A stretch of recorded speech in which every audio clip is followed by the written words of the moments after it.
প্রশান্ত মহাসাগরীয় অঞ্চলের দ্বিতীয় বিশ্বযুদ্ধের সমাপ্তি উপলক্ষে চলতি মাসে বিশাল সামরিক কুচকাওয়াজের আয়োজন করেছে চীন। সেখানে যুদ্ধজাহাজ বিধ্বংসী হাইপারসনিক ক্ষেপণাস্ত্রের প্রদর্শনী করেছে তারা। এই প্রদর্শনীর মাধ্যমে একটি পরোক্ষ সতর্ক বার্তাও দেওয়া হয়েছে, অর্থাৎ ভবিষ্যতে কোনো সংঘাত হলে যুক্তরাষ্ট্রের $1,300 কোটি বিমানবাহী রণতরীর সমুদ্রের তলদেশে হারিয়ে যাওয়ার আশঙ্কা রয়েছে। যুক্তরাষ্ট্রের বিরোধী হিসেবে শুধু চীনই নয়, রাশিয়াও এ ধরনের অস্ত্র তৈরিতে বিনিয়োগ করছে।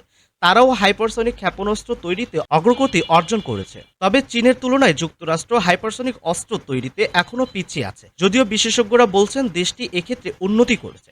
ওয়াশিংটন ভিত্তিক চিন্তন প্রতিষ্ঠান CSIS জ্যেষ্ঠ ফেলো টম কারকো বলেন, আমরা যখন সন্ত্রাস বিরোধী কার্যক্রম ব্যস্ত ছিলাম তখন চীন এ জাতীয় প্রযুক্তি নিয়ে গুরুত্ব সহকারে কাজ করেছে।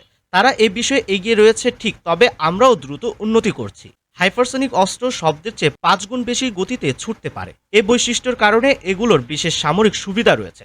তবে এতে যে তাপ উৎপন্ন হয় তা অনেক সময় নকশায় সমস্যার সৃষ্টি করে। বিশ্বজুড়ে এখন হাইপারসনিক অস্ত্রের দুটি প্রধান ধরন নিয়ে গবেষণা চলছে। এর একটি হলো রকেট চালিত ক্রুজ ক্ষেপণাস্ত্র, আর অন্যটি হলো হাইপারসনিক গন্ডাইট যান। এগুলো বায়ুমণ্ডলে উৎক্ষেপিত রকেট থেকে বিচ্ছিন্ন হয়ে হাইপারসনিক গতিতে চলে।